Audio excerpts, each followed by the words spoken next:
Cool. Awesome. So today we're going to go over how to run comps, market analysis. I'm going to give certain examples of like recent pending listings, recent active ones, which will give you a really good idea of like, how we price the properties. And hopefully you guys could get some value out of it. So I'm going to do a little screen sharing, going to be in and out because I have to go through tabs. So it's going to be, just keep that in mind. So when I start a market analysis, right, what I'm looking at first is I'm looking for the subject property. So what I'll do for the subject property, I'll pull it up on Realist, which is our local tax records that's synced to our MLS. Not sure what you have in your MLS, but that's, there's probably some sort of different format or different resource in your MLS. And what I'm looking for on this is I'm just looking to verify what's on the tax records, right? And I'm looking to see what subdivision it's in, and essentially what's the current tax assessment, just out of curiosity, because then you want to kind of know this, because if you run into a situation where the market value is less than the tax assessment, like what we talked about last week, the seller is going to kind of throw a fit, or just think that you don't know what you're doing. Right. So you kind of have to know these numbers. So I always have this in the back of my head when I'm running these analysis, and I run the comps, and then it comes out, okay, the market value is less than the tax assessment. Then I kind of have to set the expectation, because most sellers know what their tax assessment is, that they always pay attention to that. So that's one thing I keep an eye out for. Another thing I'm keeping an eye out for is the lot acres, and as well the building square feet. In case if they tell me a different number, like I've had scenarios in the past where a seller thinks that they own about like pretty much like 3/4 of an acre, and then it comes back and it's only like 1/4 of an acre. I'm like, where are you getting the other numbers from? And then they come back with, well, technically that lot, nobody uses it. And then that's how they came up with the number. So you kind of want to know this as well. And then you also want to know the building square footage, is because let's say you walk the property, or you haven't walked the property, and they tell you, like in this example, this is 2921 square feet, and they tell you, we've got 3,500 square feet home. I'm curious on where is the other 500 and some change coming from. Did they do an addition, right? Did they do an addition? And if they did, was it permitted through the city? If so, why is it not showing up on here?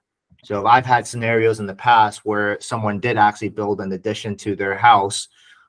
It was about 800 additional square feet, and it wasn't on the tax record. I did question it, and he told me, yeah, we went through the city, blah, blah, blah. And we actually eventually went under contract, and come that time where, it wasn't showing up, and then nothing was found on the city end by the buyer's side. And we're like, okay, do you have the paperwork? We found out the guy was lying about it. So the buyer didn't want to pursue it. And rightfully so, because if the city does have to go out there to get everything re-permitted, they would have to reopen the walls, reopen the flooring, everything to go through the permit process. So some people will do that to try to avoid tax increases, or either they're just trying to avoid the headache of going through with the city, right? But that's why it's important to check out the square footage, and then the year built, and the story, and stories, total bedrooms, and then the attached garage as well. The others attached or detached, but other scenarios where I've seen square footage be a little different is if somebody converted their garage. If somebody converted the garage, and all of a sudden there's additional 400 square feet, but then it doesn't show up on here that it's been converted yet, then that's something you might want to question. Hey, Tein, can I make a quick comment? Sure. We have Realist too, so okay. I'm very familiar with this. I would tell people that they probably need to double check with the appraisal district, because I've found errors in Realist. Yeah, that's true too. So I double check. I go to the appraisal district to confirm, because I got caught with one probably 2 or 3 years ago that was completely wrong. So I'm like, wait a minute, Realist is wrong. So I double check these days with the appraisal district. Yeah, and it really depends on the state you're in as well. So like for North Carolina, I know we have to really go out there and measure and can't go off of Realist. Over here in Virginia, we can go off of Realist. So like if the data is incorrect in Realist, it falls back on Realist essentially. So, but I'm assuming in Texas, it sounds like you guys probably have to like go out and measure the property and double check everything, or? No, we don't need to do that. But if there's a discrepancy, like the listing I put on Friday, the tax record said the house was 3,600 square feet. It was clearly not 3,600 square feet, so I had the seller get an appraisal to verify, and sure enough, it comes in at 4,300 square feet. Oh, wow. So you can do that, Wow. or you can take the word of the client. If the client tells you, "Hey, it's 4,300 square feet," and you can put that in MLS. But to me, I'm very against that, because if you get a buyer and the buyer measures something totally different, then you got a whole another negotiation going on, right? So I definitely insist that if there's a discrepancy there, and I'm talking about a couple hundred square feet differential. If it's 1 or 200, I'm not going to worry about it. But if it's over that amount, I usually Yeah. Then I Yeah. tell the seller, please get an appraisal, $400. Yeah. It saves an argument later with the buyer. Yeah. Another thing you could do as well, I have this little meter gun. I think I bought it from Home Depot for like $80. And it's pretty much measures. You just put it up on the wall and then lasers to the other side, and then you could kind of add it up that way too. So like anytime I have discrepancy, I have it in my car, I'll do that as well. So this way we can kind of figure out like, okay, there's definitely discrepancy, and this is, I'm not too sure where it's coming from, but this is what we're currently getting, what's changed, right? But so when we run these analysis, right, what we're trying to keep in mind is we're putting ourselves like through the lens of like what a buyer might be looking at, right? Because most agents, they should be running comps before they submit an offer, and I think most do. But also we want to also keep an eye on, can it actually appraise for what they're looking for, right? So like this property scenario, there really wasn't too many comps, quite honestly, but I kind of had a good gauge of like how the market was going to react to it, because we listed this around July.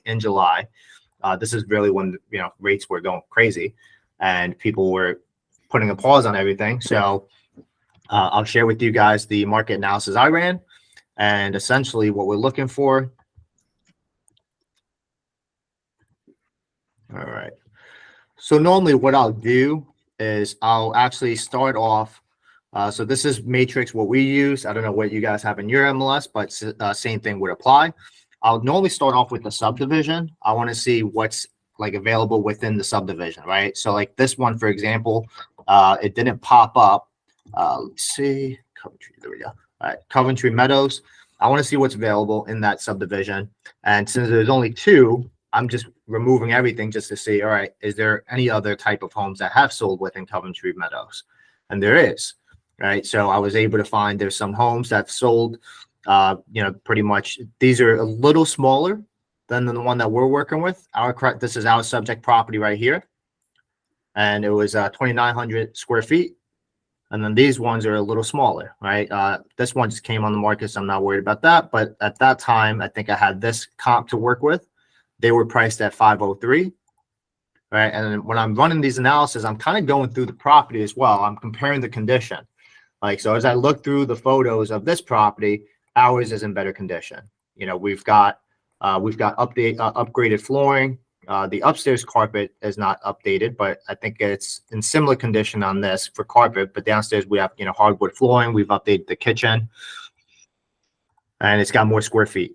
All right, so I'm kind of going through the photos. So this one sold. This one has an in-ground pool, right? This one sold at 503, and this sold literally within 6 days, right? 4-bedroom, 2.5, 2,200 square feet. Similar lot size. I think ours is 0.29. All right, and then they're built 1994, same as ours. And I'm kind of going through here as well. I'm reading through the remarks to see if they have anything newer. Because, for example, we've got a new roof, we've got a new HVAC, right? So like these, for example, they've got a pool installed 2002, right? HVAC is from 2011. So ours is literally a year old. Same thing with the roof. So in regards to, and it looks like they got the roof in 2017. All right, so I'm looking at some of this stuff, and I'm just kind of comparing, like, all right, what would a buyer think of it if we priced it a certain way? And same thing with an appraiser, how would they look at it? And then the next comp that I had was here, over on Fernham Lane, and this was closer in size, and this is probably the closest comp that we had in regards to condition. Our floors we were hardwood, and they've got laminate or LVPs. But this is the exact same layout, quite similar in regards to condition as well. right? So I'm kind of going through this and I'm like, okay, this is the closest comp we have. It's literally the identical layout.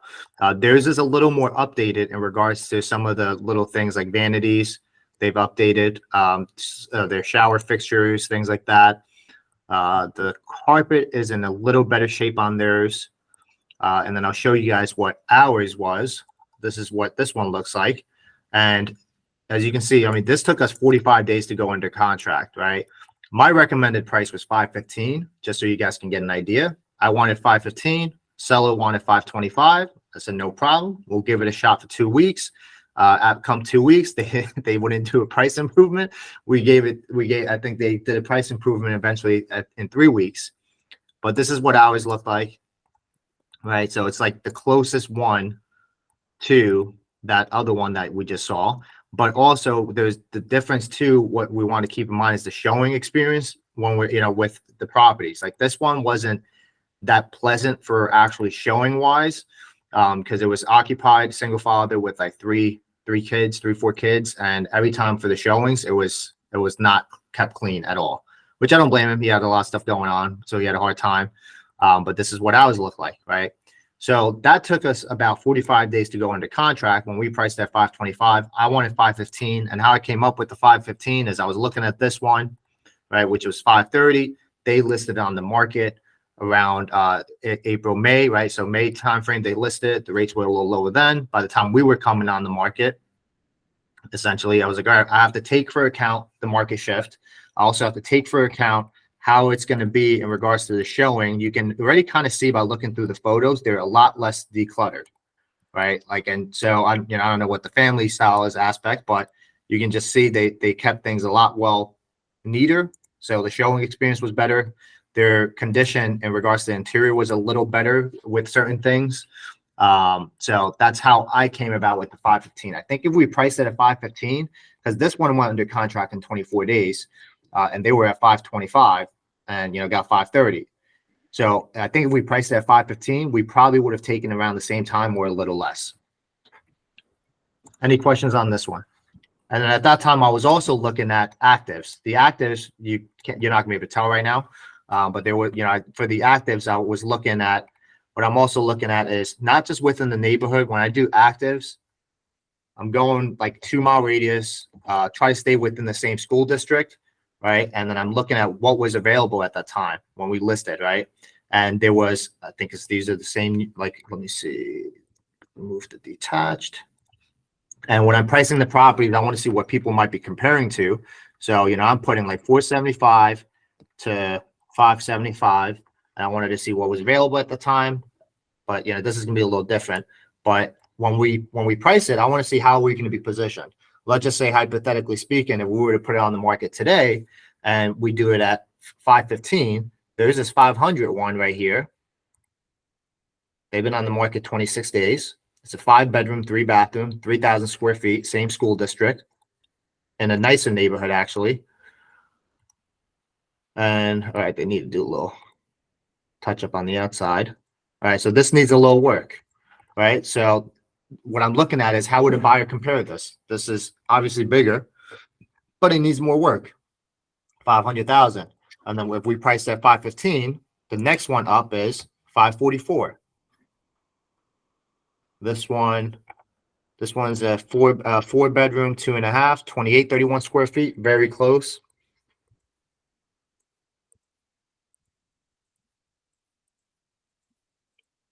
Like this one seems to be moving ready, but not everything's updated. Looks like they have older countertops, cabinets. The color's a little funky. They got the nice back patio. Yeah. Right. So they're at 544. So like in today's market, if I would have listed again, I still think I would have probably done 515, 520 max, just because how the market reacted when we had it up for sale, knowing how many showings we got out of it. In that area, it just wasn't as hot as it was. So any questions, guys? Quick question. Why do you have the 3,000 square foot in there in your comps? Because well, that's active. I'm sorry. That's active. Yeah, these are actives. I just want to see what people might be comparing to. So I told you wouldn't put them in there. Yeah. Yep. But if it was sold, I still might be putting in there because it's 29. We have 2921 square feet. So it's only 75 square feet off, you know? Yeah, yeah. If that's all you got in data, if it's in the neighborhood, Yeah. then I would use it. Yeah. But yeah, so that's how, that's one scenario. This one isn't too hard. Let me see another one that was a little tougher that we were able to get. Give me 1 second. All right. All right. So this one was a tough one. It was tricky. If like this is where knowing like your areas will come in handy. So let's see. All right. So this one. All right. So if this is where knowing your area comes in really handy. All right. So this is 1000 Naval Avenue over in Portsmouth. And there is literally a naval hospital right here. All right. So in this area is tricky because you can go like 1 to 5 blocks over and the neighborhood completely changes where you've got $200,000 listings and less. Same thing with if you go in this direction, but then you also will have higher end homes around this area. And as you get closer to the naval hospital, it kind of, depending on the year built and whatnot, you typically could get a little more because people like this one was literally walking distance. It sold to somebody that worked at the naval hospital. They wanted to literally get out of their house, walk, and then boom, you're at work.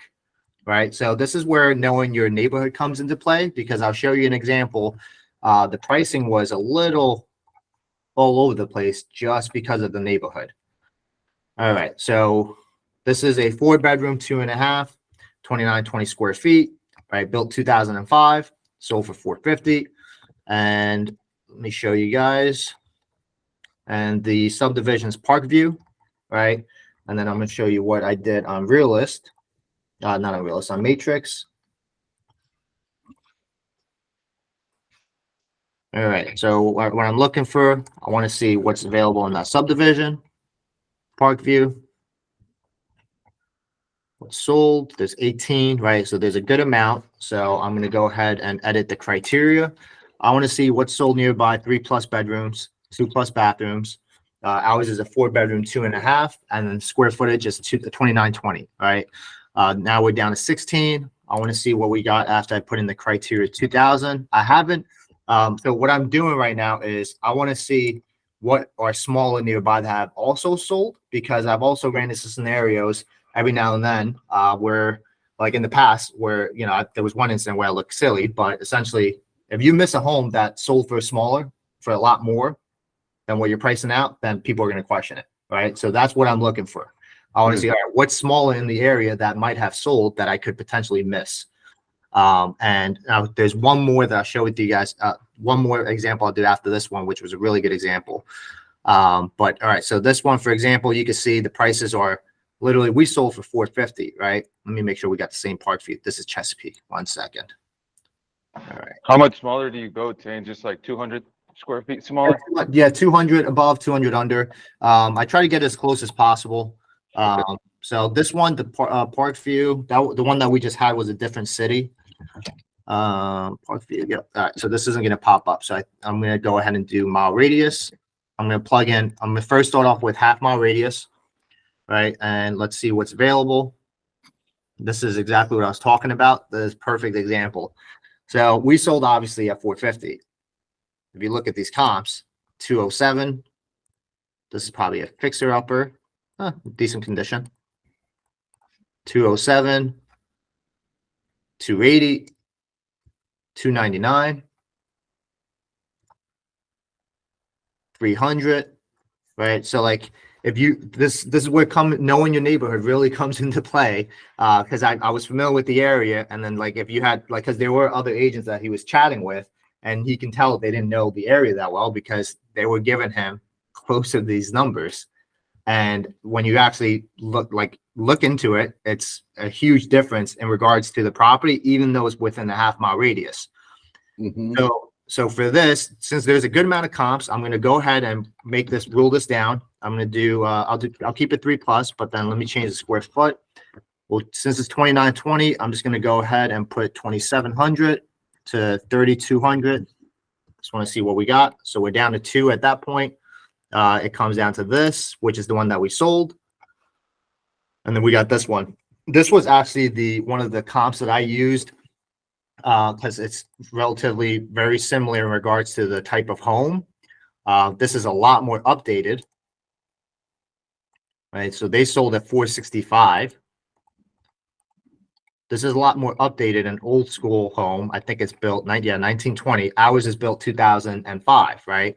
So there's in this area, there's a lot of older homes. It can be a pro or a con. And one of the things I spoke with the seller on is in that area, a lot of people go there looking for old school homes, but there's going to be people that want to be nearby and they don't want to deal with the headaches that come along with old style homes, right? So that's one of the things I set an expectation on up front because I want him to be aware, like when we price the property, we're going to give it a shot because we priced at 445, sold for 450 within 3 days. It was pretty much an as-is sale as well. We only got 2 offers. So that told me, the pricing wasn't too bad, but the traffic that I got wasn't anything crazy. I think we got like 7 showings. Let me change the criteria on this a little, go down a little more because we're only getting 2. Let's see what happens. All right. 3. So there's a bigger home right here, built 1880, right? Built 1880, 5-bedroom, 2.5, 3,421 square feet. Right. These are really unique properties. Like this one sold for 400, 70 days, right? Let me go down a little more. See what we got. All right, now we got 5. So let me see. Trying to retract, see what my thought process was with the 450. All right. So I used this as a comp, which was 460. They listed 460, so 465, 18 days. Right. This is the closest one that I've got in regards to size. Year built is different. Ours is 2005. Theirs was 1920. And then the next one, we had this one, which was a 5-bedroom, 2.5. Oh, also another thing that was very unique with our property. A lot of these lots, if you look at it, they've got 0.09 acreage. That's like nothing. Small lot.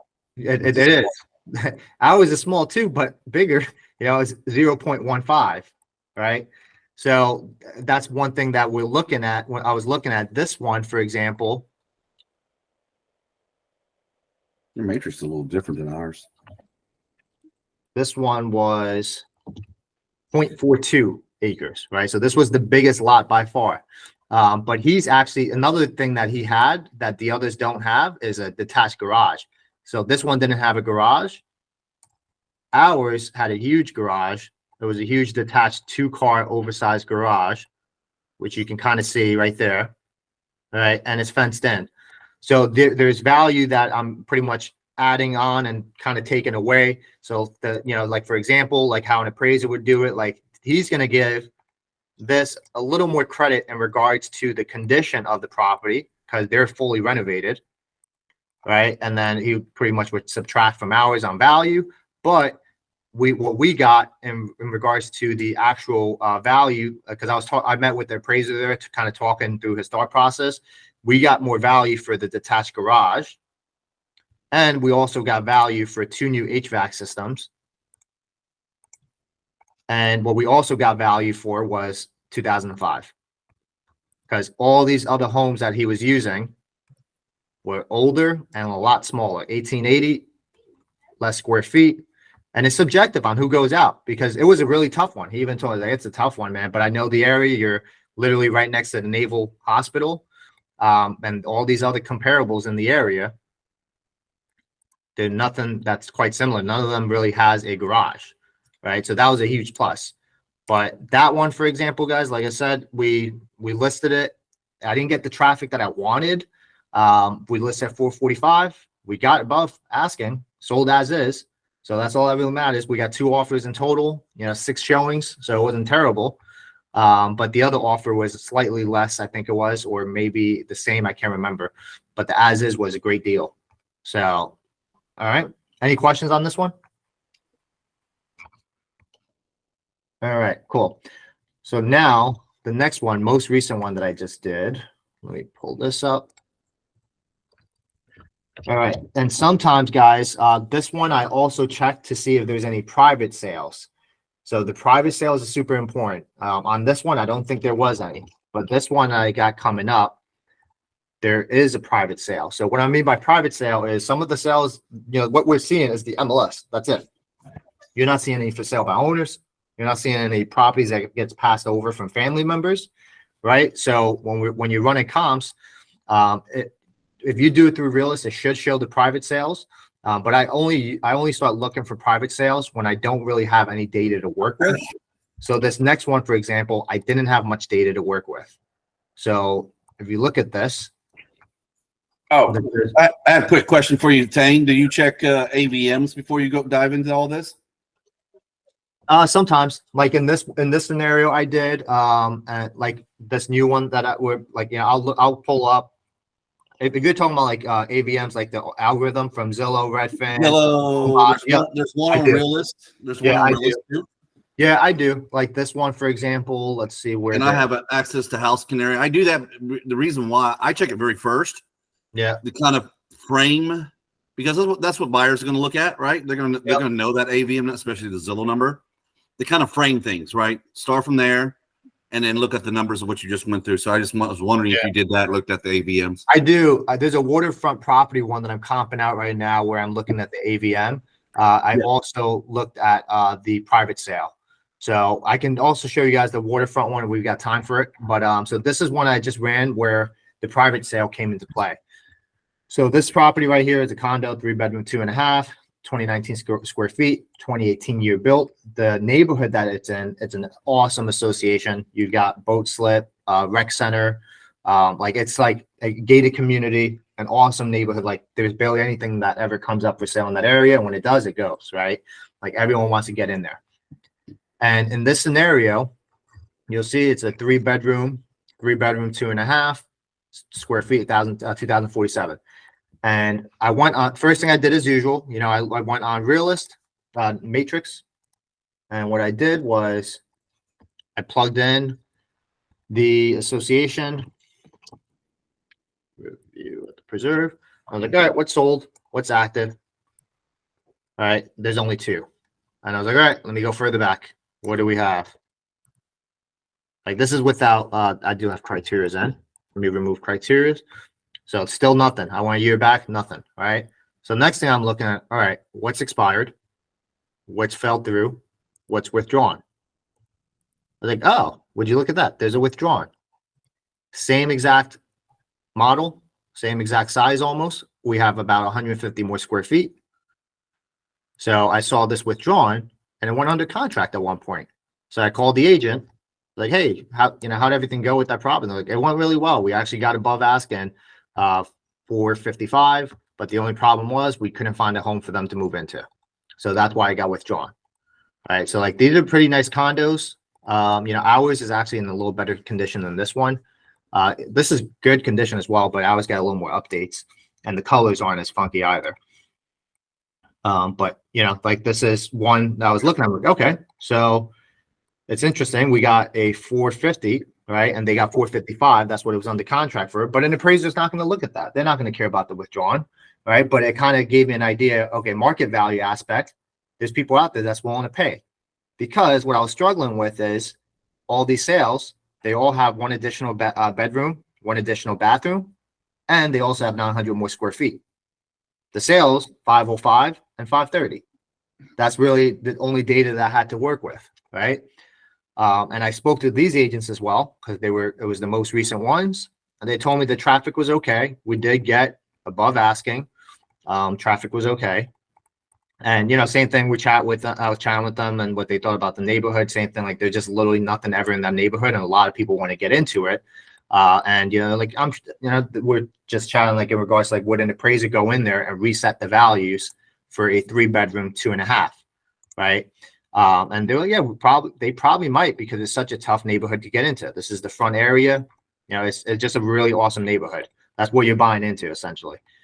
And And what I was looking, Those townhomes, Tein? those are condos. Yeah. They're condos. No Yeah. shit. Yeah. Okay. And then, because the tough part that I was having is this, the other sales that happened before in the past for 3 bedroom, 2.5, same square feet. The most recent one is from July, right? And it was 7 days on the market and it sold for 392. So the value difference from the 3 bedroom to, this is really nice as well. I looked through the property. It was completely move-in ready, right? And it was sold in 7 days, right? The tough part I was having is I had this and I wasn't really caring about the 2021 one, but then I had this to work with, and then I had this. I'm like, God damn, 105 to $130,000 difference for a bedroom. I'm like, is that really the case, right? And then this helped me knowing that market value is kind of there. Like buyers want to come out. It didn't take them 58 days. They went on the contract in within a week. But it shows 58 days because that's when they withdrew it. But they went on the contract within a week for 455. So I'm like, okay, the values, like market values there, but appraisal value I'm still concerned about because the only comp that we have to work with is this one for 392 for a 3 bedroom. And an appraiser, what they're, if I'm lucky, what they might do is they're going to come in, use this one as a comp, and then subtract value for us not having a bedroom, a bathroom, and 900 square feet more. Oh, right? for sure they're going to. For Yeah. sure. And if they did, I'm like, will I land up in the 450? Right? Will I land up in the 450? Will I land up higher? Don't know, right? It's a variable. You don't know because you might have another appraiser that comes out. They might use this one and they increase the value for market appreciation. And that could be a whole nother variable. So I'm like, all right, I really don't know what an appraiser might do. So the next thing I'm looking at when I run into a scenario like this is I go to Realist, but quite honestly, Zillow is so much easier to use when you're trying to do this part. So what I did is I go to Zillow. Yeah, and see what the AVM says. No, not even that. I did look at the AVM, but the look for sale by owners? Yeah, what I'm looking at are private sales. So I went to Yeah. Zillow. I went to Zillow, and because Realist is a pain in the butt to use that. But I mean, look at this estimate, 412,500, and I do think this is really off. But Most this of the time, I do. but it's not too off if they're going off of the the last 3 bedroom, 2.5 bath sale, right? But it's really off if they're going off of the 4 bedrooms, 3.5, and then subtract value for not having the 900 square feet additional, right? So what I'm looking at here, I came in here and I was like, all right, I want to see what sold. And I also want to see what sold in the last 6 months. Right. And then I left all the criteria open. Right. These are the ones that we saw already, the 530 and 505. Actually, no, what I did was a year, 12 months. And I was like, what the hell? 515. A 515. And I look at this. I'm like, there was a private sale for 515. It sold in December. So next thing I did was, all right, let me just make sure this is accurate data. Those private sales you're referring to for sale by owner, Tein? Could be for sale by owner. It could be, family pass over to another family Okay. member. Doesn't matter. Private sale. That's Do you have private sale in your matrix? We have private sale in our matrix. Oh, we don't. I wish. No, Yeah, I we don't. do. And our version of matrix has private sale in there.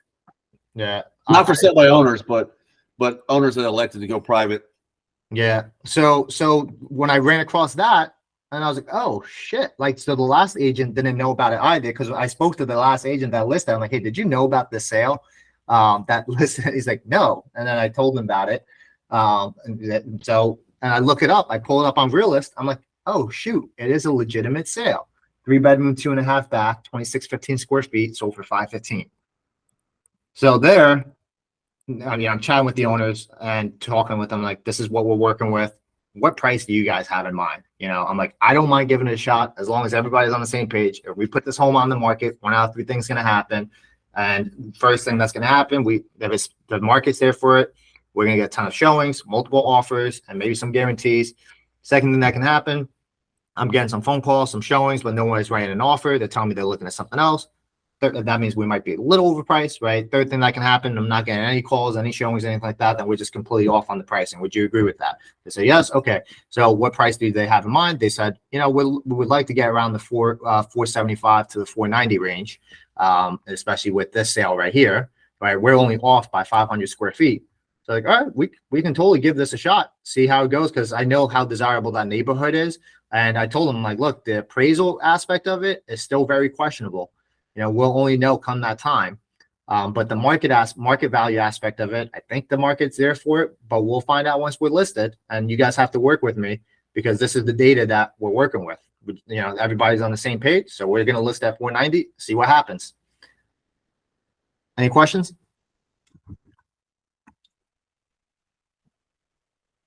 What's up there?